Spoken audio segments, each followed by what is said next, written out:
Bloom Show. Innovate, connect, and bloom. Welcome to the Bloom Show. This is Saeed, your host of New Bloom Solutions, and this show is brought to you by New Bloom Solutions and Above All Flowers. Where if you are a wholesaler, a distributor, a grower, a mass market, and want to learn more about breeders within the rose world, learn more about breeders, how it's done, what is done, and as well hear from one of the leading breeders in the world, this is a show for you.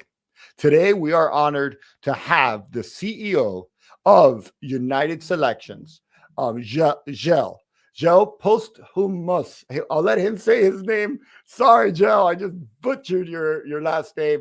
But Gel, we've been working with them for a while, and I'm very impressed with their spray roses. Extremely impressed with the roses and spray roses. So we asked him to come on the show today. We're also going to have a quick little tour, a pre-recorded tour as well of the farm and of the showroom, where we're going to talk about their new showrooms as well. So super excited. Again, this show is for the floral industry, by the floral industry. So we ask you to feel free to chime in, ask questions. Just if there's anything you're interested about, ask some questions. That's what Gel's here for, is to educate you and to give you insight into their operations throughout the world. So without further ado, please allow me to welcome Gel onto the show. The Bloom Show. Innovate, connect, and bloom.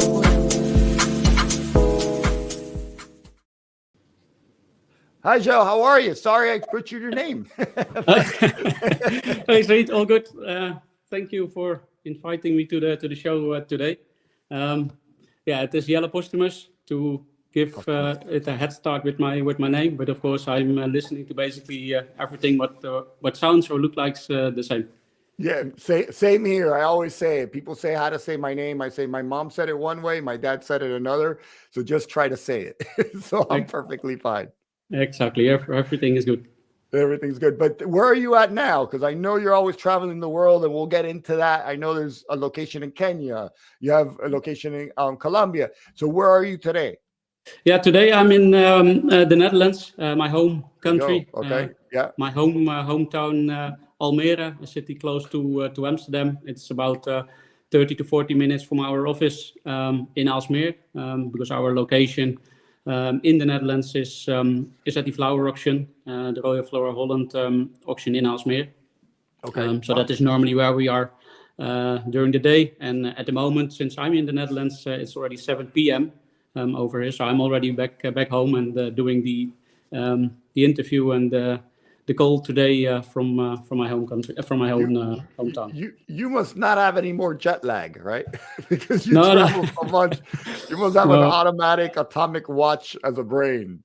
I'm 100% back to the Dutch schedule, and to be honest, I always tell people around me, family, friends, people from the industry, that whenever I enter the plane, I tell myself what to do: stay awake, fall asleep, or whatever is needed in the time zone I'm flying to.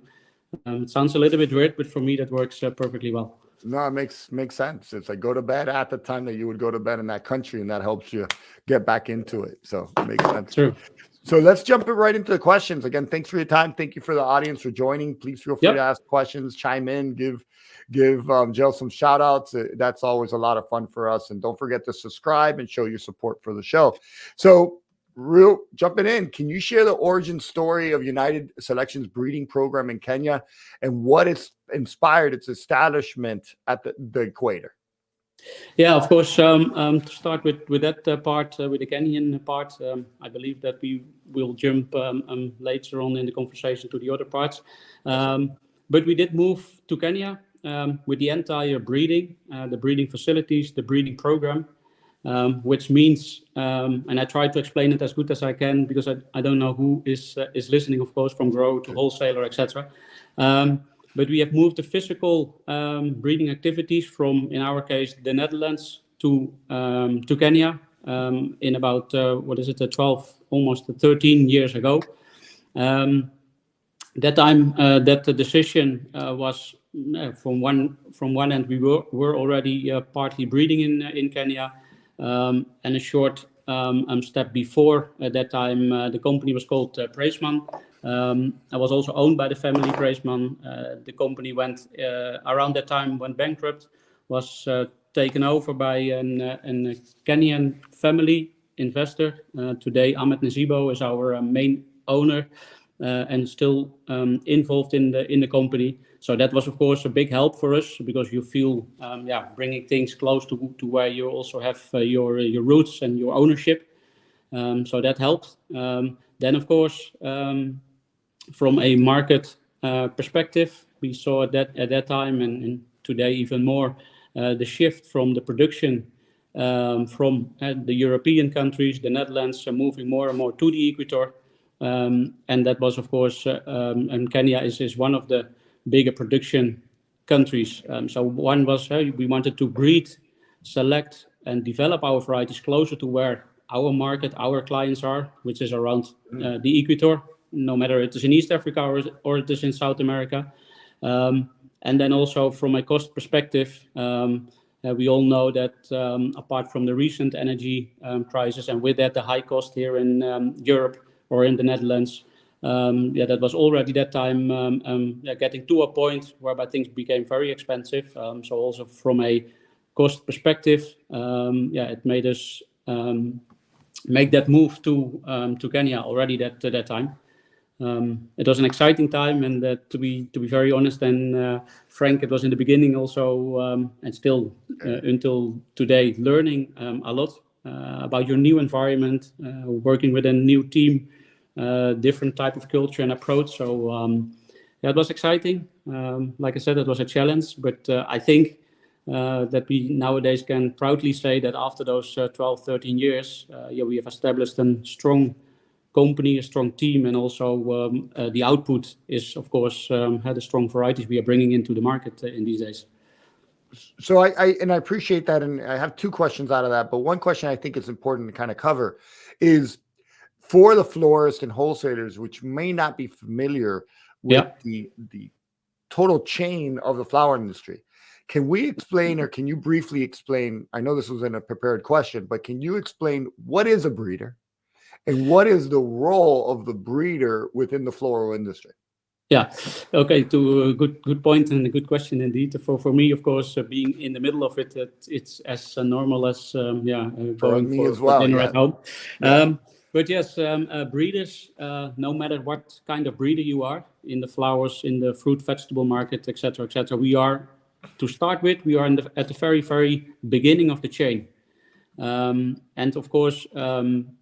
At the beginning of the chain means that on the development side, so our role and responsibility is to breed and bring in new varieties. In our specific case, to stay with United Selections, it is breeding new rose varieties, and that is a process which is taking very, very long. It is not something for today.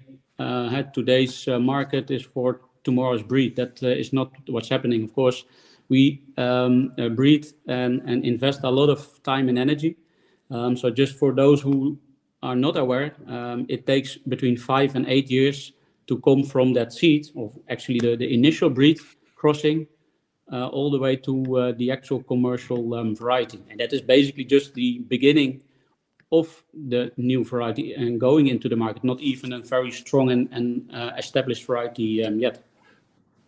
Yeah, and it takes many years and much investment. And then from there, you sell I imagine the roses are also cuttings, the cuttings to the grower, and then there's a royalty there, right? So it's a long investment for you guys. Yes, exactly.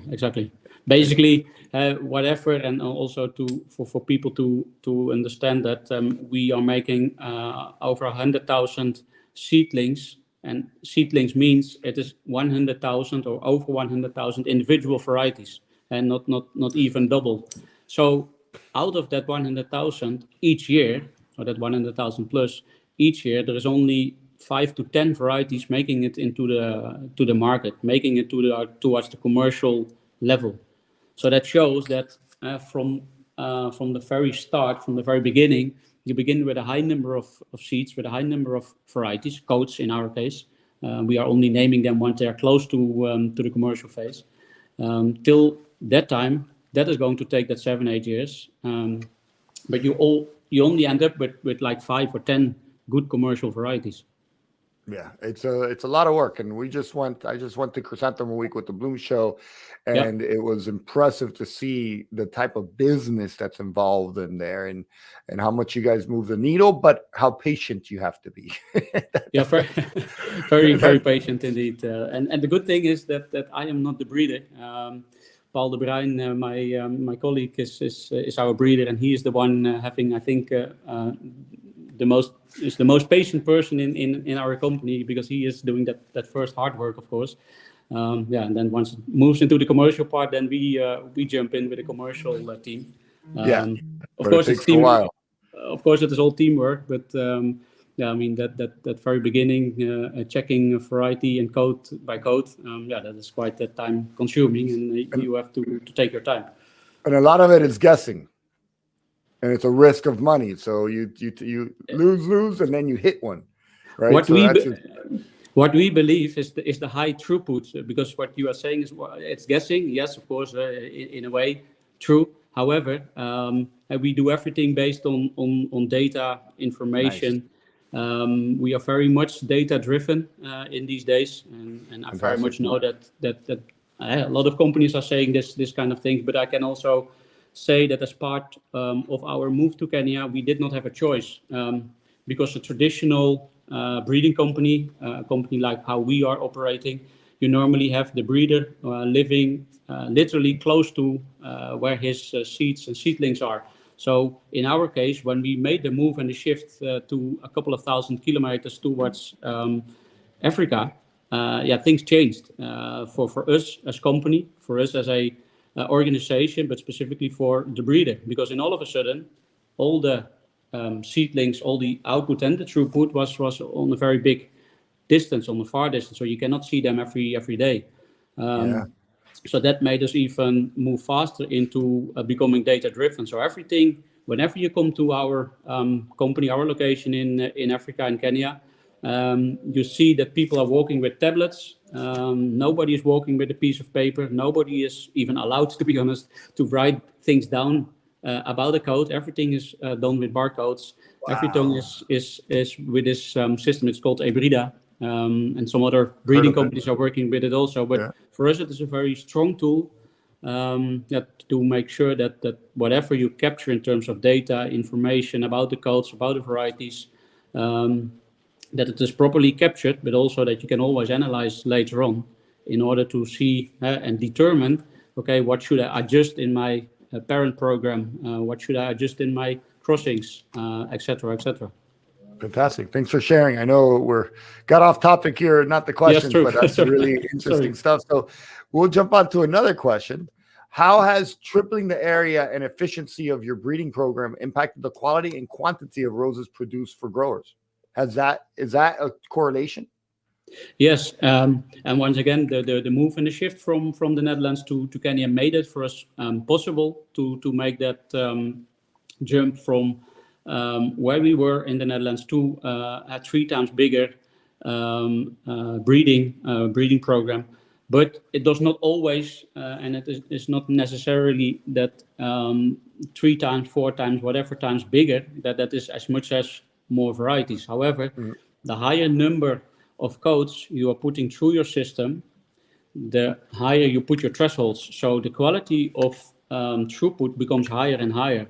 And I think that once again, you can always have your theory, your idea and approach, and that's what we do, and that's what we believe. But the strong answer for us is our commercial varieties. We have, from this program, from those improvements, we were able to bring new varieties to the market who are in these days doing very, very well on a commercial level and are growing in many parts of the world. We have a variety, just to name a few examples, a variety like Jumelia is doing very well in Europe, in the European countries, but also in the Asian countries, as well as in some of the Latin American area, especially the Brazilian part, to be honest, not really Ecuador and Colombia. And At the same time, we have a variety called Madam Red, and we have a mutation from it, Madam series. Those are also one of the most important varieties in Africa. We have recently moved them into Colombia and in Ecuador as well, and we also see there that they are taken by the growers as well. And just a last one to name, and of course we have many others. Confidential and Orange, it's the same thing. It is all coming from that breeding program from Kenya. So all those commercial varieties are for us the proof, evidence, and also answer that what we are trying to do, that at the end of the day it works. Wow, great. And it all works together. So that's really interesting. Yeah, that's true. We have a comment here, a little shout out. Yeah. So they're asking to see your muscles. I'm not. I'm a runner. I'm running a lot, so I'm not the one who was in the gym. You're not the gym guy, but they're saying shout out, congratulations. I don't think they wanted to see your muscles, but I just made a joke out of it. Yeah. So actually, Bob. Actually, I think it's just a small comment on that. Bob Goedemans is a very good friend, and we have been working for many years together. So actually, nice that he's there. Thank you for commenting, Bob. Appreciate you. And then here's another question: what innovative selection techniques, and I think you mentioned it, have you implemented, and how do they contribute to higher throughput and quality outcomes? The last part I heard, but the first part of the question was? You could see it running in the bottom. So what innovative selection techniques have you implemented, and how do they contribute to the higher throughput and quality outcomes? No, get the question. Now, one of the things, just to start with the beginning, that tripling the breeding program together with this data driven, that is already, and it sounds maybe not as innovative as you think.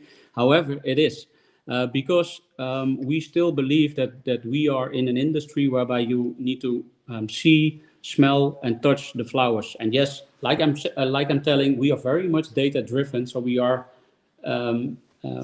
collecting all the data when it comes to botrytis sensitivity. We are, as an example, and that answers also a little bit this question, we are in a pre-competitive program together with some other breeders doing some research and development on that specific topic in order to make sure that we can test in a very early stage how sensitive a new coat of variety is to, in this case, botrytis or any other pest and disease. So, and what I was meaning that when I was talking about a high number of seeds we are putting through a system, if you have just one or two red varieties and they are sensitive sort of to botrytis, then you will still promote them, which in our case means we bring them to the commercial level. However, in our case, we do not have just that 2 or 3 new reds or not just two or three new yellows. No, it is hundreds and hundreds by itself. So we are able to shift and move many of them. Basically, the biggest part of what we are doing is throwing, but that goes, of course, a lot on the data and information we are collecting. So that data driven and capturing all that data and information is only possible with a system like what I was explaining, simply because it's too much to remember and to write on a piece of paper or put in an Excel file. It sounds nice, Excel, but for us it's just not working anymore. And with such kinds of tests and another example, which is, I think, especially in these days, another very important one is becoming on a higher level for sea freight proof varieties. So we are doing in a very early stage, all our varieties we are putting in that sea freight simulation. And the simulation doesn't mean a container on our property. No, that means actually we are really putting the flowers through the sea freight chain, and then we are testing. And that does not mean that we only have sea freight approved or proven varieties yet. I wish we would have them today, but we are bringing in more and more varieties on that level. Question for that. Yeah. When it comes to that, is that coming out of your own farm, your own breeder, or using another farm to do that? Because you do have to prep them and hydrate them to get on a sea freight. So I had that question the other day when I was there at Chrysanthemum Week.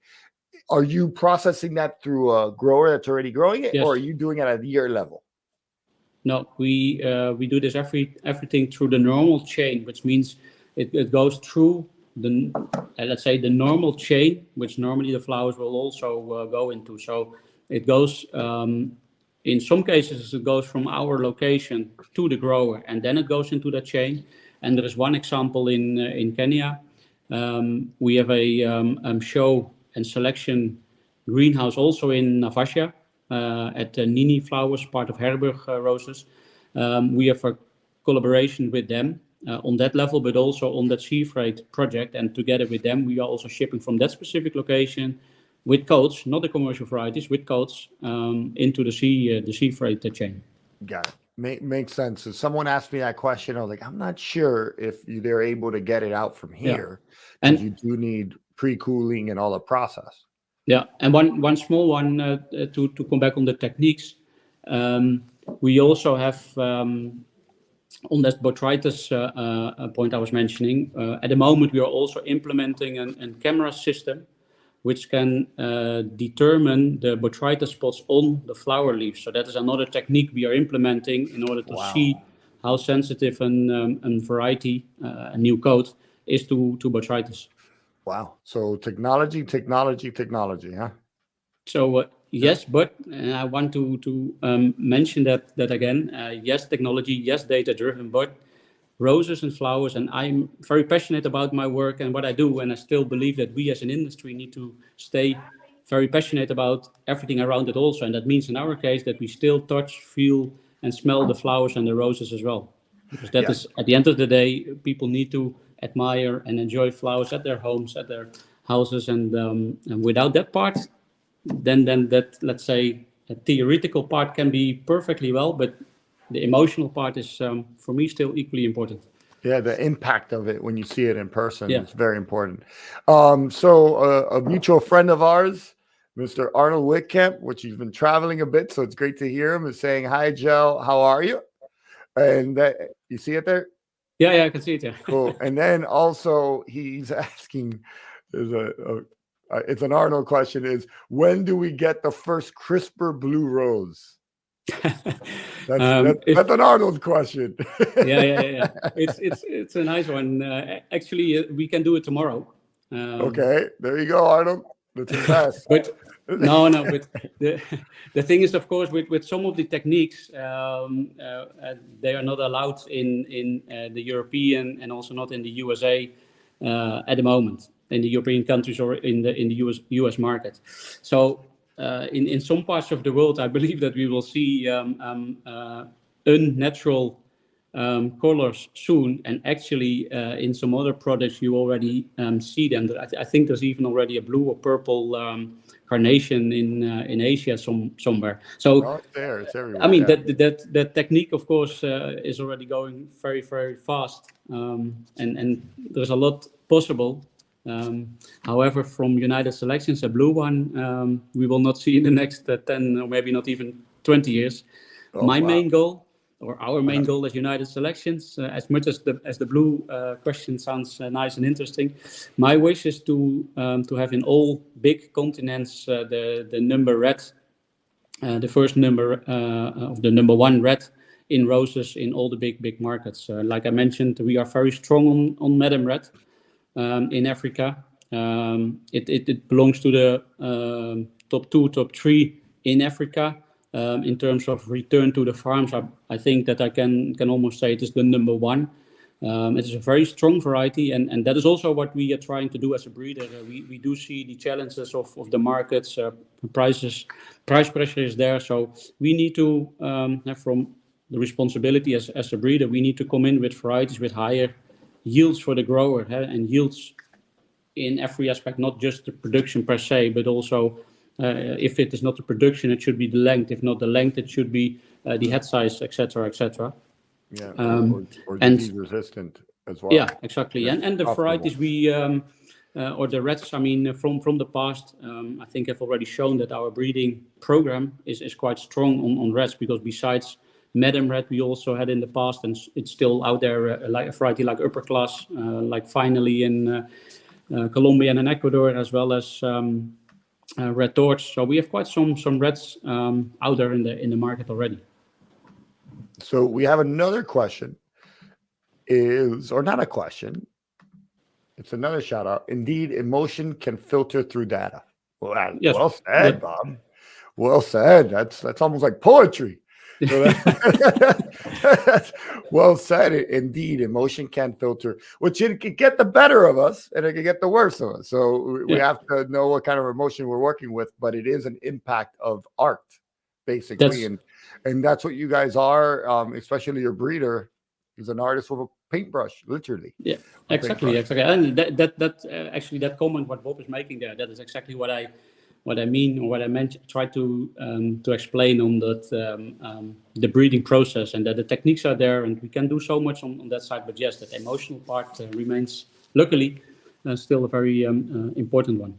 So we're going to try to do something here, because the next question is, give me a second. How has the move to these new locations enhanced? Sorry, I'm off. My apologies. So what were the challenges and opportunity encountered during the expansion to new locations? So give me a quick second as I set this up so that we could show that video really quickly. So overlay, and there we go. So what were the key challenges and opportunities encountered during the expansion to new locations in Colombia and Ecuador? And this, by the way, this is a pre-recorded conversation that Hugo did for us. But since we have Joe here live and in person, he's going to walk us through the tour and maybe highlight some things along the way as well. Yeah, no, perfect. Thanks, Said. Location we are looking at the screen, that is our new location. Officially, the inauguration was in March during our open day there this year in March. Hugo Cifuentes is here showing you, like Said was mentioning, he did the video already a few days ago or last week, and showing and highlighting a couple of varieties.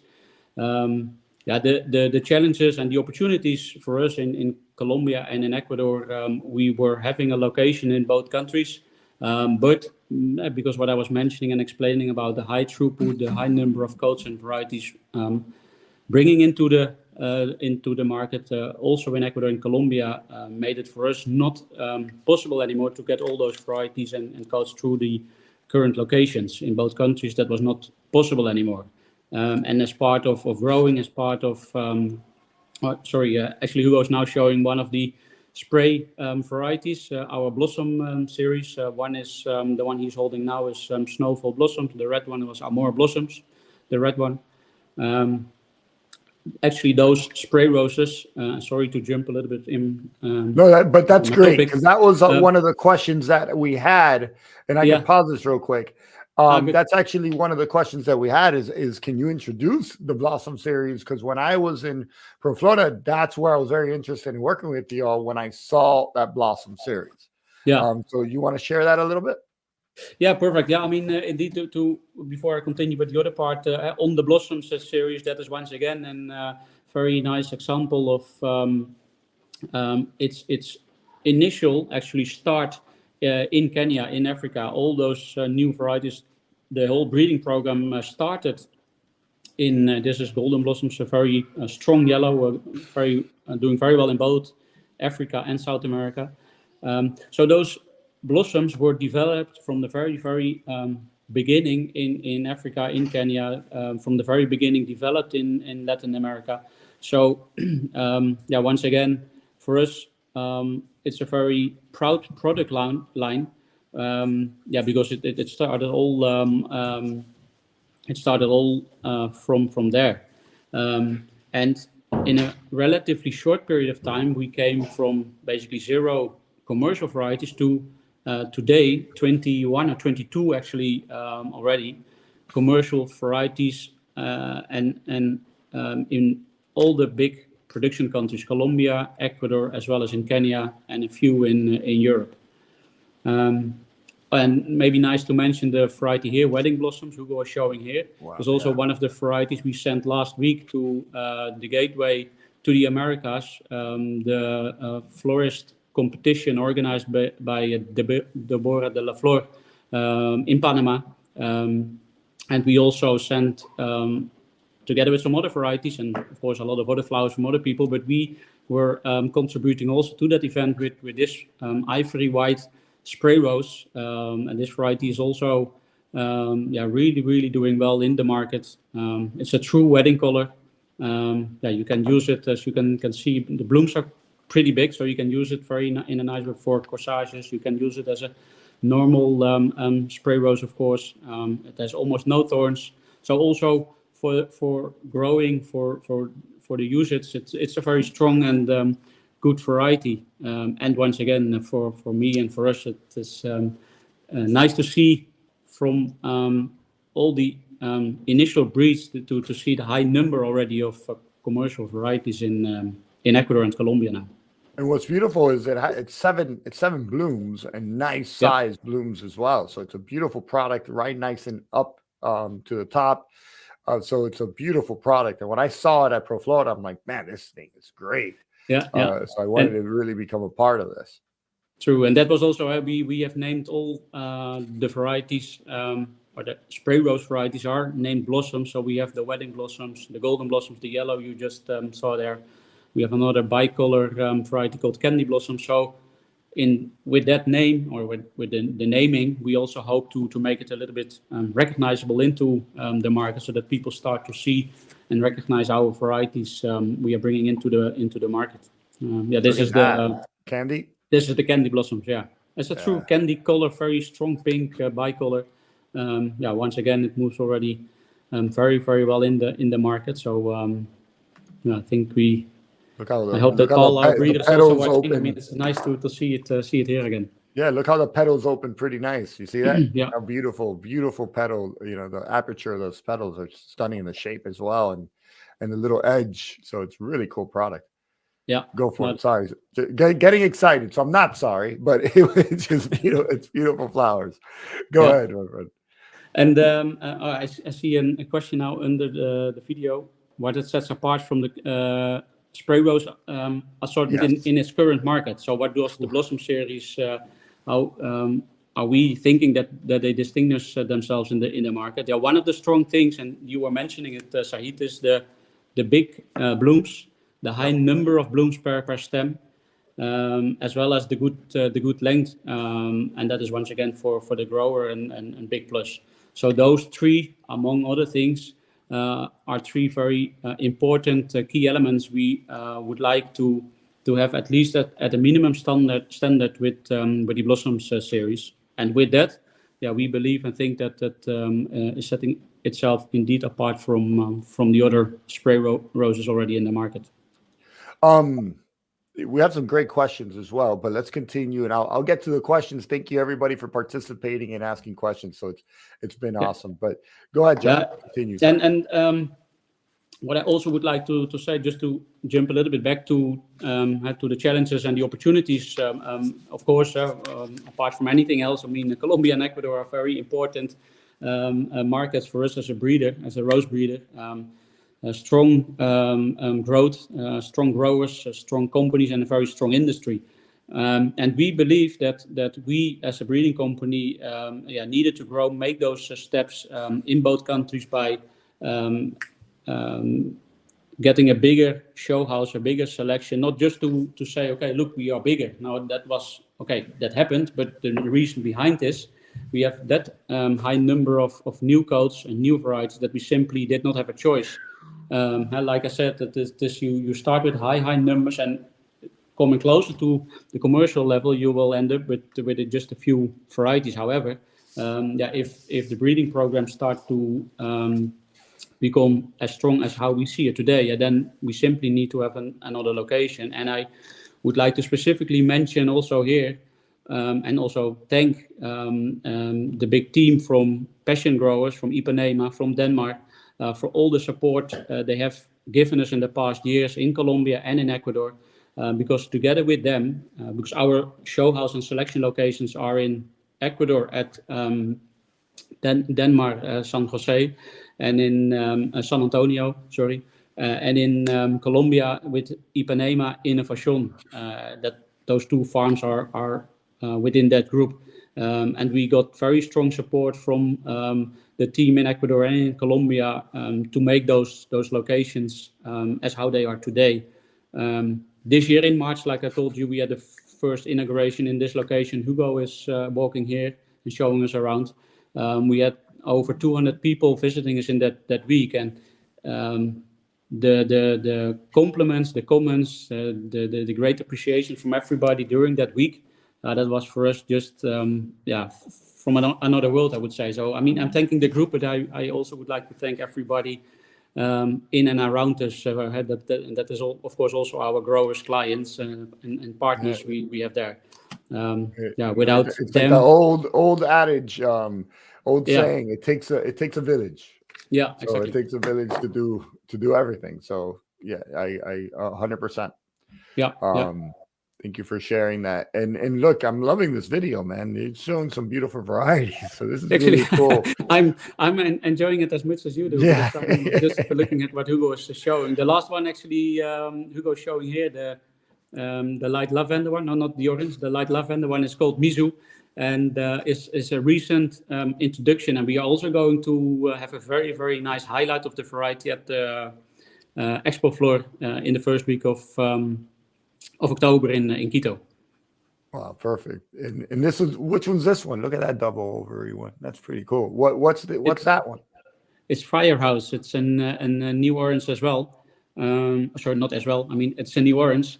Okay. And as in its name, it's really strong fire orange. Together with a variety like Lighthouse, we have a White House. We came also with some what we call the house series. So that is also what we sometimes try to do with naming. And then this is the orange in that's what we call the house series. So let's jump to some questions. Thank you again to everybody for questions. It's awesome. And, I rather have your questions because this show is for you guys. So thank you for asking questions. And Joe, we might throw out some of our questions. But Arnold, again, always has great, thoughtful questions. Which markets at the moment are most promising for United to expand hectares or to replace older plants? Yeah, I mean, when it comes to the big markets, that is for me or for us as rose breeders, that is Ecuador, Colombia, Kenya. Those three remain really, really, really important. The market and the growers also had become from the smaller or the mid-sized growers to big, I would say, more and more multinational companies with multiple hectares. Nowadays, 10, 20, 30 hectare is not even a very big farm anymore. I mean, it grows to 100 plus farms. So those markets for us, those growing areas are very important. And when it comes to new plantings or also an imported market, China is also very, very important for us in growing, production, and also in consumption, because they can and they are consuming more and more flowers. So yeah, that is in that sense also a growing and very interesting, challenging but interesting market. Give me a second. So you said China, huh? How implemented are you guys within China at the moment? Yeah, China is going very well. We started there like 8-9 years ago. We are working there with a competitor breeder, De Ruyter. Okay. We have a very nice and a very good, of course, otherwise you don't work together, but we have a very good relationship with them on that level. We recently went with the whole team from United to China together with De Ruyter. We went to see growers, we went to see the auction, we went to see the markets, to have and together with the breeder also. We went to see everything there to see how and what is happening there, as in how are things developing and what should we do, what can we do, and how can we bring in even more varieties as what we do today. Wow. And so we have another question, and here we go. And I like this question because it kind of goes to what we talked about. I noticed an announcement that you're joining the board of Consus Termaria. Are you combining forces to make a super breeder? Yeah, a super breeder. Yeah, I mean, yes. I think that collaborations make you stronger. You can learn from each other.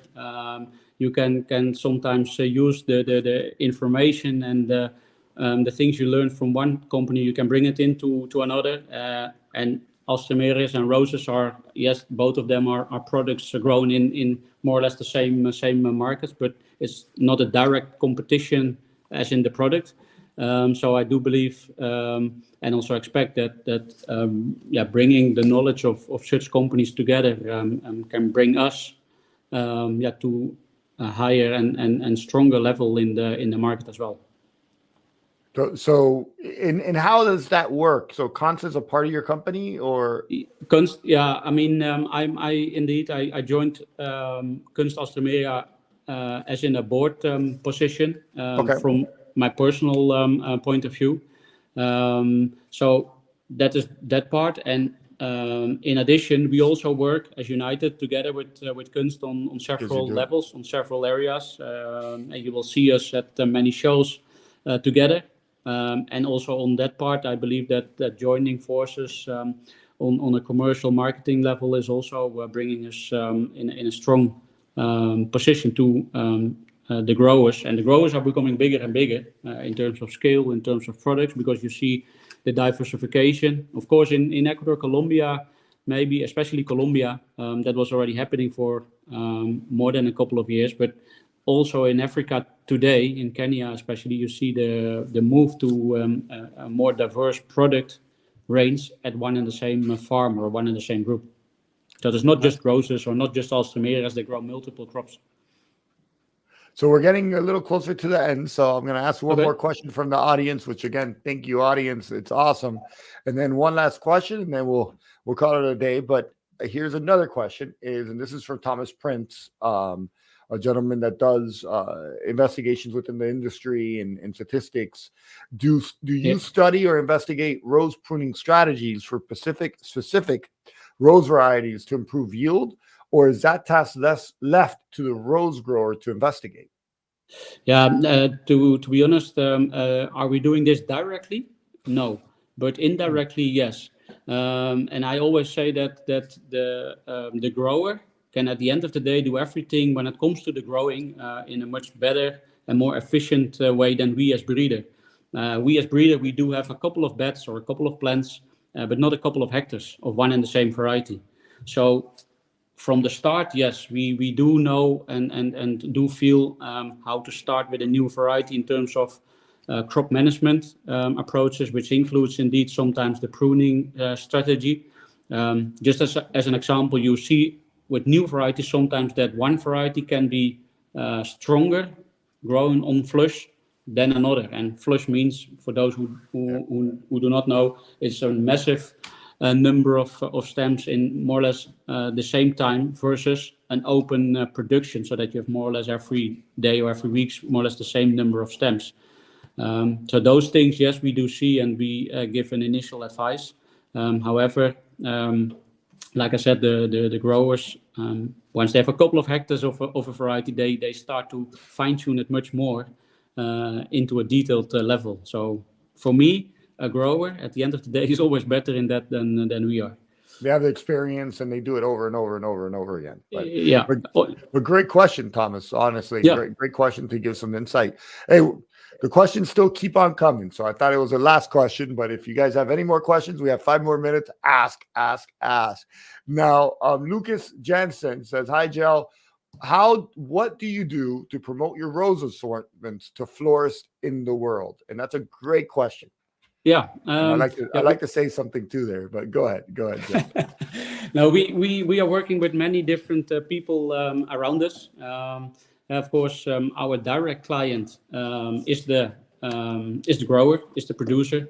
But in order to promote our varieties through and to different parts in the world, including florists, we are using different people.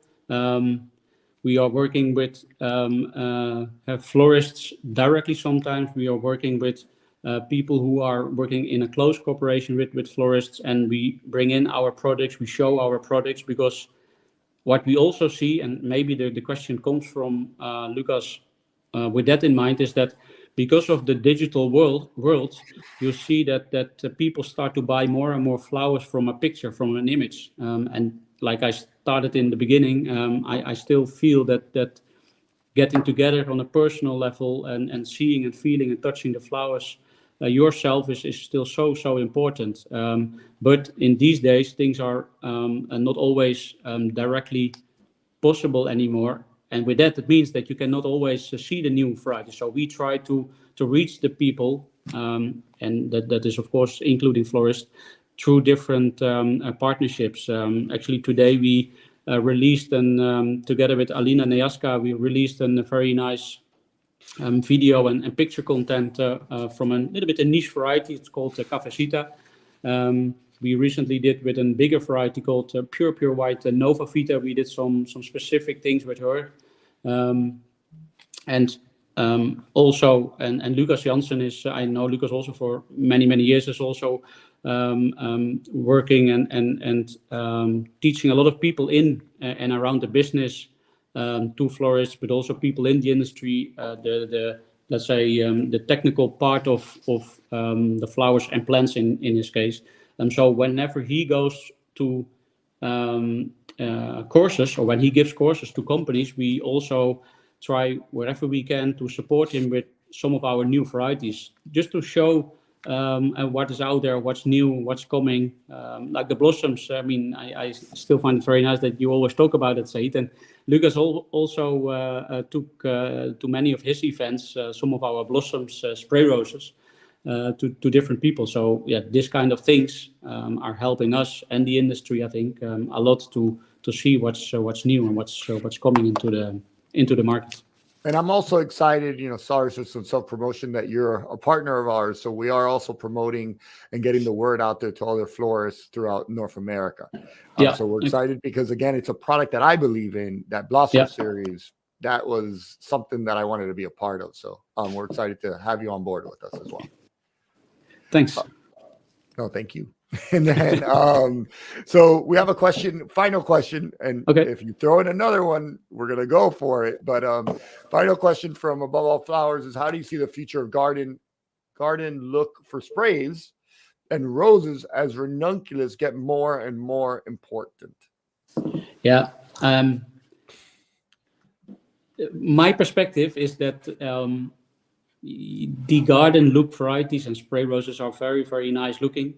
But the very true and honest answer is that if you look at the big portion of those varieties, that's still more in the standards.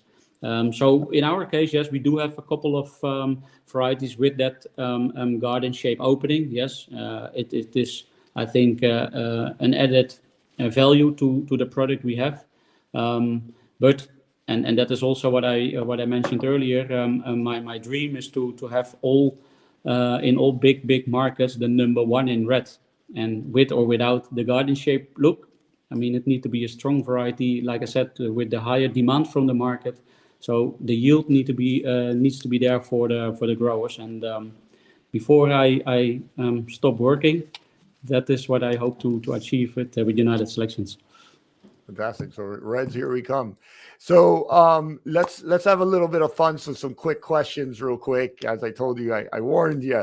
Sometimes when there's good energy and we're having fun, I say, hey, let's ask some fun questions so people get to know you a little bit more personal. So pasta, hamburger, or sushi? Sushi. All right. What else we got? Football, rugby, soccer, or basketball? Football, but the European football, and we call it football, not soccer. Yeah, football. Yeah, you're right. Yeah. Football. But soccer. Sorry, I looked ignorant at that point. But football for sure. Football. What's your favorite band? My favorite band. It was in the past the Golden Earring, but to be honest, they became a little bit old, and maybe I also became old. I'm listening to many different type of music, to be honest. And I love I don't know what he means by this, but I love that he's chiming in and saying Finoir or Ajax. So what does that mean? Yeah, I hope that's PC. I hope it's not rated. Yeah. Rated. No, the thing is, it's a nice question. The thing is that whenever you search on Google for those two clubs on Google, you always find that Feyenoord is in the country where Ajax always become a champion and where Ajax is always the best. So that is the answer to Lucas. So those are football teams, football Yeah, teams. yeah. I gotcha. And then someone saying a little comment. There's a good show, very industry focused in a way I haven't seen before. Well done, Saeed. Thank you, and whoever you may be, thank you for saying that. That keeps us inspired and going. So please subscribe to show Joe that you enjoyed the show, Yes, and I did. allowing us to continue enjoying the show as well. So, Joe, man, I appreciate you. I thank you for your time today. I think it was a great show. I love the video. I think it gave a cool dynamic to the entire show and the information you shared today. And thank you to Lucas, James, and Thomas, Arnold, above all flowers, for all chiming in and asking questions. And I hope this show was as fun for me as it was for you guys. So thank you, Joe. Any last words you'd like to say, Joe? Yeah, of course. I would like to thank you and everybody who was watching today. I really enjoyed it. I hope that everybody in the show or listening to the show, watching the show, also enjoyed it as much as I did. It was for me the first time, so it was also kind of okay. What can we expect? And how does this go? But it was a lot of fun to be honest. So once again, thank you very much, and thank you for everybody for watching and listening to what I try to tell and share. No, you do very well. And then we have Joannis saying, nice show, well done. James saying, great work, Gel. And we have our buddy Arnold saying bye. And Arnold, we'll see you at I'll see you at Expo Floor. And then we also have Joanna saying Jiuk. What can you translate that for us? Yeah. Joanna's means you too. It's Dutch. Okay. And then Edwin as well. It's a great show, Gel. I'm sorry I don't have a translator here, but keep reading A Colorful Future. Regine, our homegirl here. You say you Gel say yell in a nice way. Saeed. Oh yes, sorry. I say Gel, but yell. You're right. It's yell. Yeah. And then good. Thanks for never correcting me. And then Bart Ben Simmons says, thank you. And then Regine goes back and says, great talk. So that's a great way to end it again. And thank you very much for your time, Yell. And I'll much appreciated. No, thank you. And I'll put you in the Bloom Room to say my goodbyes. And if you want to hang out just to talk about the show after, please feel free. Okay? Okay. All right. Thanks a lot. Thank you. Everybody. Oh, double face. What's up? This is kind of cool. Let me change this up really quick, guys. There we go. Thank you, Nish. I have my back room guys doing some things for me. Thank you, Nish. That helps a lot. So everybody, thank you so much for your time. I do want to go through a little housekeeping of some great announcements that are happening here at New Bloom Solutions, and above all, Flowers, where we're doing some cool things for the industry. As you know, New Bloom's very dedicated to doing things for the industry, to make the needle move and to continue to add value to the floral industry. So we're super excited to say that the 5th annual Bloom Together event is happening on March 3rd and open to signups and sponsors. If Arnold's still here, give a shout out, because Arnold and a few others from Holland and other parts of the country actually come to this event.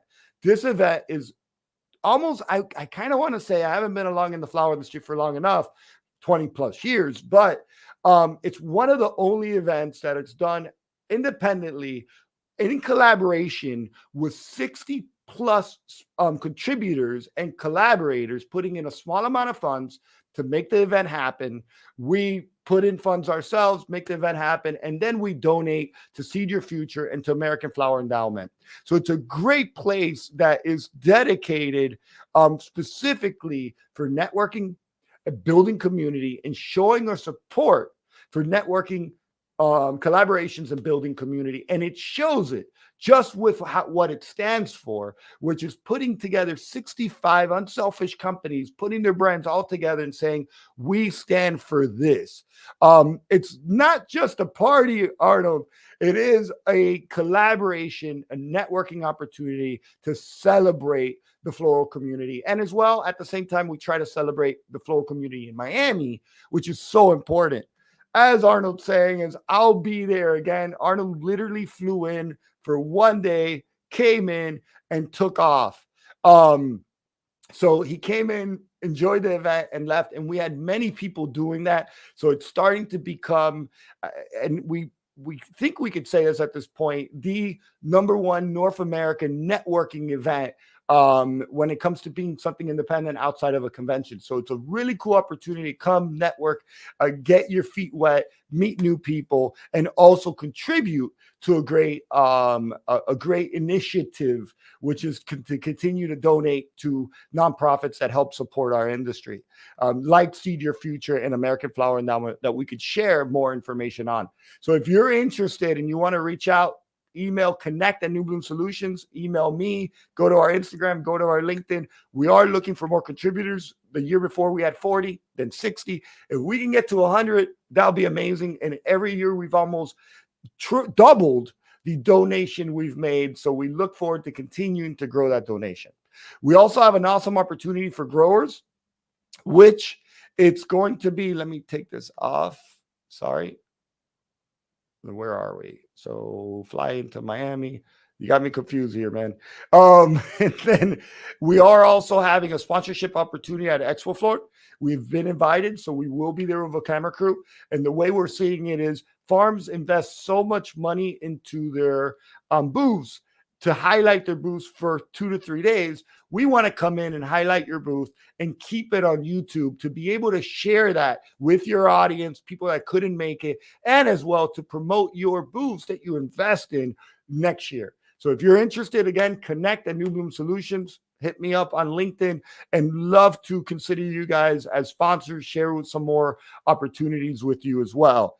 And we are also having the 3rd annual Floral Events and Convention calendar open for sponsorships. It'll be launched this year. We're trying to aim for December, November. It's a great digital calendar where we had a few sponsors. Stirs was a sponsor last year as well and contributed.